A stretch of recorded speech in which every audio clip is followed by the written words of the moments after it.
Hi everyone, I'm very excited to share today's recipe with you. I'm making sausage rolls. I'm using the dough, which is loosely based on the very popular Fathead concept, but I've added a few of my own touches. I wanted much more stronger cheese flavor, so I'm using cheddar in place of mozzarella. And I'm using a kielbasa as my sausage. This is perfect for those following dirty keto because a processed meat like kielbasa is definitely not suitable for the clean keto lifestyle, but I think it's alright to be a bit filthy every now and again. Just to remind you again why something like a processed meat is kind of anti-clean keto. While this comes in really low in carbs, it does still contain wheat, soy, sugar, and a whole bunch of other stuff that I can't even pronounce. But that's why processed meats really should be kept to a minimum. But it's Friday, so we're going dirty. So to make this dough is actually really easy. You just need to have 3 bowls ready. In the one, grated cheddar and soft cheese, full fat. In the second, a whisked egg. And in the third bowl, all your dry ingredients. Make sure they're combined very well because there's baking powder in there that needs to be evenly distributed. So I advise you put your cheese in a very shallow microwave-friendly bowl because you want an even melt. It goes into the microwave for 1 minute, 30 seconds. While your cheese is doing its thing in the microwave, transfer your dry ingredients into a mini food processor.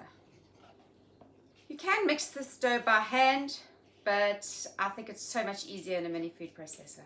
Right, so the moment the cheese comes out of the microwave, give it a good mix, and then we're going to immediately pour it into our food processor and blitz it with the almond flour mixture. Now we add our egg, blitz again. My dogs are making an absolute racket, but I can't do this part over. Transfer the mixture into a bowl, and we are actually going to place it in the fridge now to set. Just a little bit firmer, it will make it far more easier to work with. In fact, if you're making any kind of fathead dough, I learned this the hard way. It makes for much easier handling if it's been cooled again. So this goes back into the fridge now for about 20 or 30 minutes. After the dough's been in the fridge, you can just use a pastry scraper to place it onto a sheet of baking parchment. Cover with a second sheet of baking parchment, and we're just going to use a rolling pin. Just gently flatten that out. Remove the second sheet of parchment, and we're going to shape it into a rectangle. This is why a pastry scraper is such a great tool. You don't want to waste any of this lovely dough, if you can call it a dough. We're just going to try and get it into a rectangular shape. So once you've neatened up the edges and you've got a nice little rectangle, we're just going to place 2 pieces of the kielbasa onto each side. Use your pastry scraper to sort of divide into 2 portions. And what I do is I actually slice these in half because I'm going to show you how easy it is to roll them. Just gently flip over like this till the 2 ends meet. Peel it back. Again, this is why pastry scraper is just an essential tool. Don't worry if there's any little holes because this dough is very easily manipulated and you can just sort of pinch them closed. It is messy. It just requires a bit of patience. Right, so I'm happy with that. Now I'm going to do the second one. Once you've wrapped your sausages in that dough, pinched closed any holes, I also advise using cold hands to do it. We're just going to lay it onto a tray lined with baking paper and scatter over some sesame seeds for that authentic look, and then into the oven. I love to have these with a quick little condiment that I throw together. It's chopped up organic ripe tomatoes, a red chili, and a little bit of reduced sugar ketchup. I find that the sweetness and acidity it brings is perfect to balance out that really rich sausage roll. It's not included in the macros in the recipe, but I do encourage you to try it. Well, those look amazing.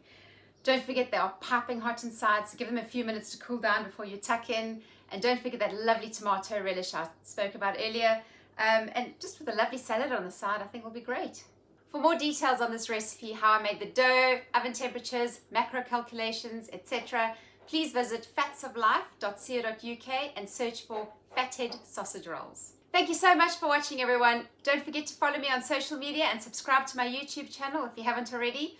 And please share this with your friends. Slow down. Okay. Actually, no, that doesn't happen with cheddar. You just do it again. Is that okay? Okay, try another one. What was wrong? It's fine. Just. So we've both got bad habits. You say a lot of things that irritate me. Just. Of the. Marky, I don't, please. I'm just telling you, Monya. Okay. Okay. My husband just gave me thumbs up. Okay, hey. Mommy's. Oh, now she burped. Yes, like you too.